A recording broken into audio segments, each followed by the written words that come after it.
YCP అధినేత జగన్ తన Dandupalem batch తో రాష్ట్రంలో పరామర్శల పేరిట విధ్వంసం సృష్టిస్తున్నారని టీడీపీ పోలీస్ బ్యూరో సభ్యులు శ్రీనివాసరెడ్డి మండిపడ్డారు. మహిళలపై అసభ్యకరంగా మాట్లాడే ప్రతి ఒక్కరి కోసం ప్రత్యేకంగా చట్టం తెచ్చి శిక్షించాలని శ్రీనివాసరెడ్డి డిమాండ్ చేశారు.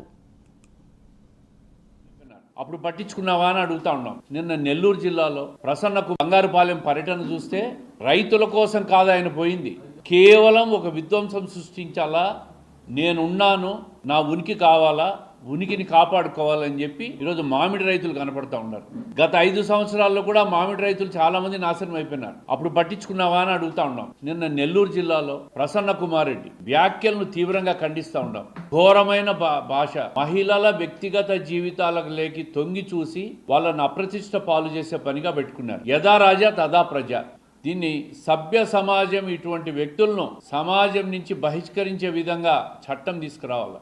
మహిళలు ఎక్కడైనా కించపరిచి మాట్లాడితే చట్ట ప్రకారం వీళ్ళకి శిక్ష పడేటట్లు దేశంలోనే చట్టం వచ్చే విధంగా రావాలని చెప్పి నేను కోరుతా ఉంటా కేంద్ర ప్రభుత్వాన్ని కూడా. ఒక దండుపాలెం లాగా బంగారుపాలెం పోయి అక్కడ కూడా విధ్వంసం సృష్టిస్తూ ఉంటారు. కడపలో చూస్తే రఫా కడప జిల్లా అధ్యక్షుడు ఆయన మాజీ మంత్రి రఫాకు వస్తారంట, పొట్టేళ్ళను కోసినట్టు అధికారంలోకి వచ్చిన. మీ సంస్కృతి చూసే మిమ్మల్ని 11 సీట్లకు పరిమితం చేసి ఇంటికి పంపించినారు. బంగారుపాలెం పర్యటన చూస్తే రైతుల కోసం కాదు ఆయన పోయింది, కేవలం ఒక విధ్వంసం సృష్టించాలా, నేనున్నాను, నా ఉనికి కావాలా, ఉనికిని కాపాడుకోవాలని చెప్పి ఈరోజు మామిడి రైతులు కనపడతా ఉన్నారు.